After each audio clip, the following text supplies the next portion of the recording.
ऋषभ देव जी कहते हैं, पुत्रों हमें ये मनुष्य जन्म खाने पीने के लिए नहीं, जिसने हमको जन्म दिया है उसकी आराधना करने के लिए हमें मनुष्य जन्म मिला है,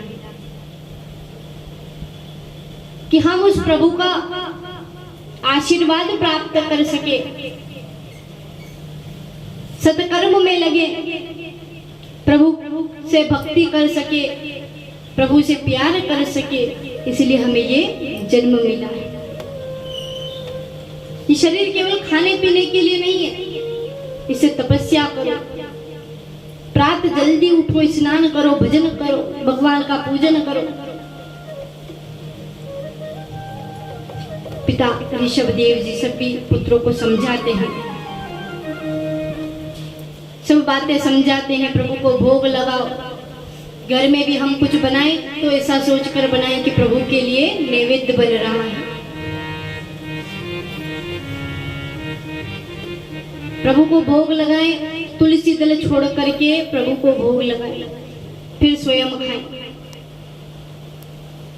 तीसरी बात बताइए, प्रभु ने अनेक बात बताई, ऋषभ देव जी ने फिर कहा कि जो एक बार प्रभु के चरणों में हम अर्पण कर देते हैं, वो गलती से भी हमारे पैर नहीं रखा जाए, ऐसा प्रयास करें, हमारे पैर के नीचे ना आ जाए। जो एक बार हमने प्रभु को समर्पण कर दिया, वो गलती से भी पैर में ना आए, ऐसा प्रयास करें। सभी ऋषभ देव जी के पुत्र बैठे हैं वहां पर। कहा, बेटा तुम युवा अवस्था हो, गलत संगत में मत पड़ना, केवल और केवल भगवान के भजन को करना, भगवान से नाता जोड़ना, अच्छे बड़े बड़े महात्माओं का संग करना, पुरुषों का संग करना, जो हमें भगवान में जोड़े। सभी पुत्र सुन रहे हैं। कहा, संतों की सेवा करना, हमारे घर जो अतिथि आए उनकी सेवा करना, अतिथि देवो भव। जो हमारे घर पर मेहमान आते हैं वो भी भगवान के समान होते हैं, अतिथि देवो भव। उनकी सेवा करना, गौ माता की सेवा करना, अपने माता पिता सास ससुर की सेवा करना, अनेक प्रकार की बातें बताते हैं वहां पर। सभी पुत्र समझ रहे हैं ध्यान से अपने पिता की बात को। ऋषभ देव जी अनेक ज्ञान दे रहे हैं,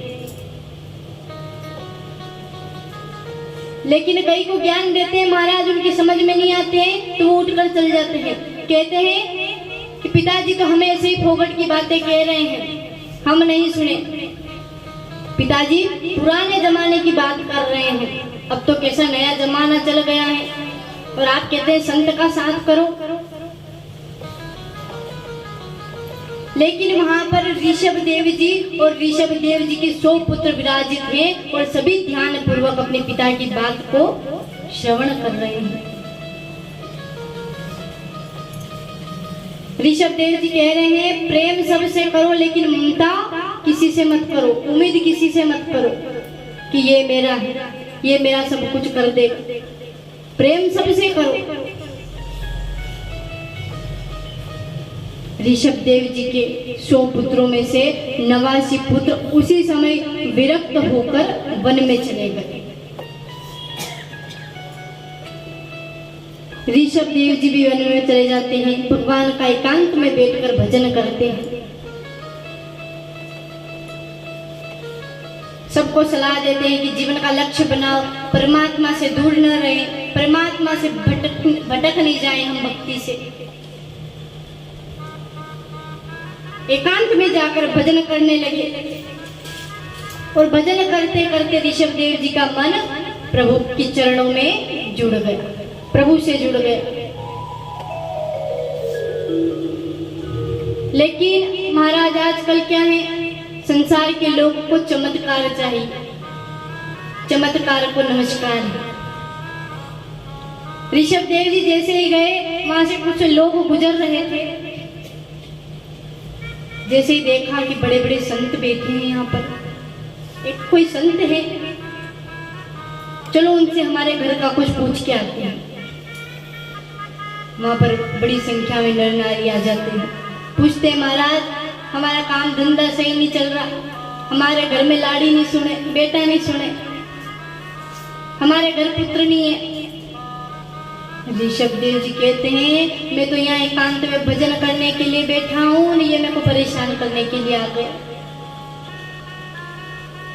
ऋषभ देव जी कोई जवाब नहीं देते महाराज, मुंह में पत्थर भरकर बैठ जाते हैं। सब लोग थोड़ी देर ठहरते हैं वहां पर, फिर चले जाते हैं कि बाबा तो नहीं बोलेंगे। चले जाते हैं, वो भगवान का भजन कर रहे हैं, हरि शरणम नमः, हरि शरणम नमः। अपने पुत्रों को भी यही सलाह दी थी उन्होंने कि बेटा ये मनुष्य तन बड़ी मुश्किल से मिला है, इसलिए जितना हो सके तुम भजन करना। मैं भी भजन करने के लिए वन में जा रहा हूँ।